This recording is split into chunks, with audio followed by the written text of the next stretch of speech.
What is the probate process? Well, everybody knows that that's something they don't want, sort of like the plague, is probate. The reason or the perception about probate is that it costs a lot of money. And that isn't necessarily true, but the probate process or probate is the transition from someone's passing away and to the delivery of whatever assets they have to the designated beneficiary, and that's called probate.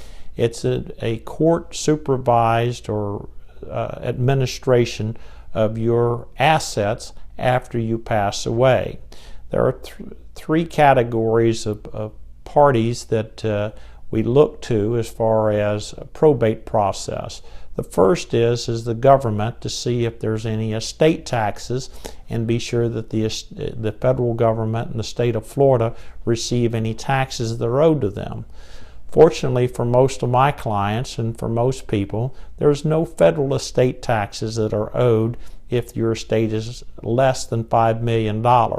It'd only be nice to have more than $5 million to have to worry about it, but in any event, you don't have to have any estate taxes that are paid by your estate or your heirs to the federal government if your estate's less than $5 million.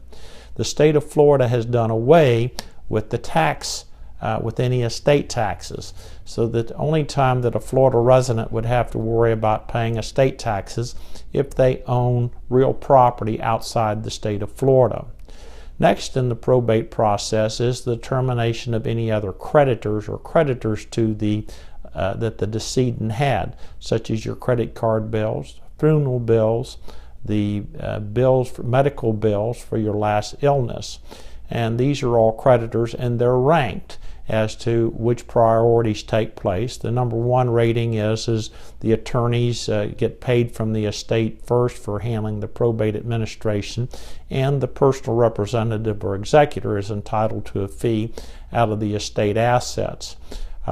Next, you look at the funeral bill is one of the next categories, as well as the medical bills for the past I think it's 6 months just immediately prior to the decedent's death.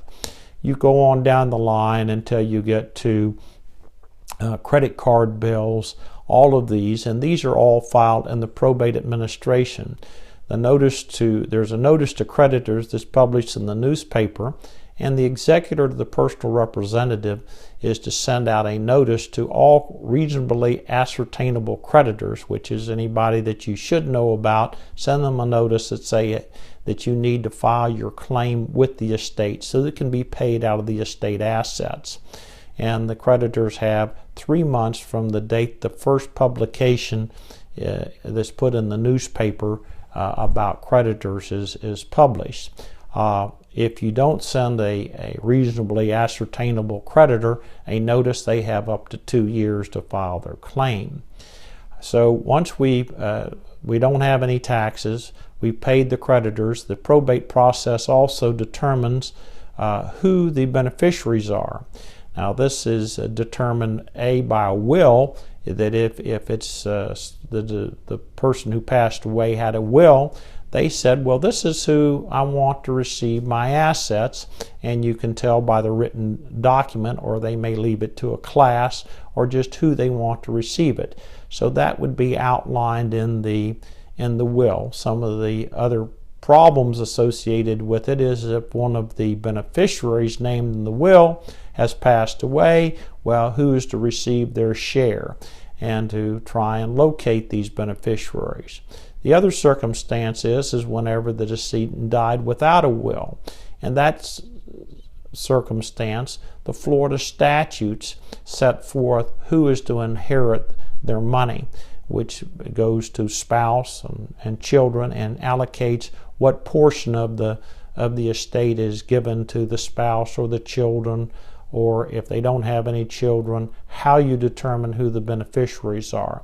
So this process is called probate, in paying the bills of the decedent, paying the taxes, which there are none, determining who the beneficiaries are, and distributing the decedent's assets to the beneficiaries. One other aspect of probate, which is critical is it only controls assets that were in the decedent's name alone. If they had a bank account and it was payable on death or in trust for a particular beneficiary, that is not going to be controlled by the probate process or the decedent's will, because it's going to be controlled by the signature card that they have at the bank. Also the same as far as IRA accounts, they designate beneficiaries, same as life insurance, designating a beneficiary. So, or joint accounts, accounts that are held in the name of husband and wife or with other parties as joint tenants with right of survivorship. So hopefully that gives you an overview of the probate process, and if you are in need of an attorney to assist you with probating an estate in the state of Florida, well, give me a call at 727-847-2288.